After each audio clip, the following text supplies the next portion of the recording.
क्या सच में कांग्रेस सरकार जजों की नियुक्ति अपने पार्टी के विचारधारा को देखते हुए करती थी?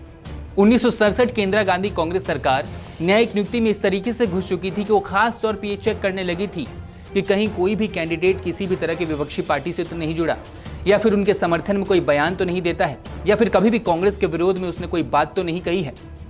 बॉम्बे हाईकोर्ट के एडवोकेट अभिनव चंद्रचूड़ अपनी किताब में पूर्व कानून मंत्री अशोक सेन के हवाले से लिखते हैं। वो लिखते हैं कि साल 1984 से 1987 के बीच में उनके कार्यकाल में कोई भी ऐसी नियुक्ति नहीं हुई जो कि एंटी कांग्रेसी था। अब क्या सच में इंदिरा गांधी की सरकार में जजों की नियुक्ति उनकी विचारधारा को देखते हुए की जाती है? क्या सच में जो काम बीजेपी करना चाहती है या फिर अन्य राजनीतिक पार्टियां करना चाहती हैं, जुडिशरी को कंट्रोल करना, वो काम बहुत पहले इंदिरा गांधी सरकार में हो चुका है। एडवोकेट अभिनव चंद्रचूड़ अपनी किताब में जुडिशरी में जोड़ तोड़ से नियुक्ति का जिक्र करते हुए लिखते हैं कि 1970 के दशक से पहले न्यायिक नियुक्तियों में राजनीतिक विचारधारा कोई खास मायने नहीं रखती थी, लेकिन साल 1967 की एक घटना के बाद सब कुछ बदल गया।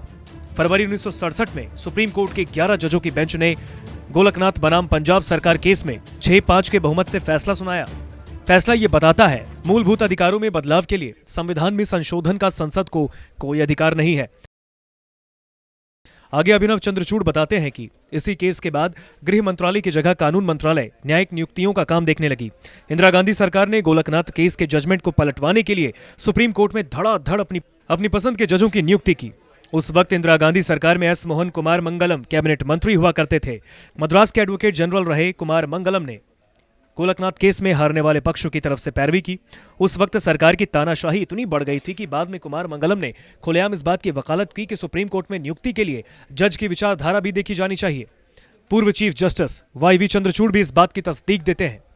अभिनव लिखते हैं, जस्टिस चंद्रचूड़ ने कहा था कि सरकार हमेशा ऐसे कैंडिडेट को तलाशती थी जो मौका पड़ने पर उसे समर्थन दे या उसके पक्ष में खड़े हों। किसी भी कैंडिडेट को अपॉइंट करने से पहले सरकार उसके पुराने फैसलों को देखती थी, बैकग्राउंड चेक करती थी।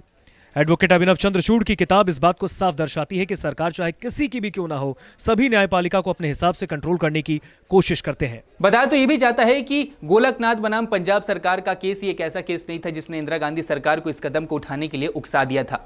इससे पहले भी कई सारे ऐसे फैसले आए थे इंदिरा गांधी सरकार के विरोध में जिसने इंदिरा गांधी सरकार को काफी ज्यादा उकसा के रखा हुआ था। उसमें से एक था बैंकों के राष्ट्रीयकरण और प्रीवी पर्स का मामला। इस मामले में भी केंद्र को बहुत बड़ा झटका लगा था और उसके बाद से ही झटका लगा था गोलकनाथ बनाम पंजाब सरकार का फैसला। नमस्कार, मैं हूं मानक गुप्ता।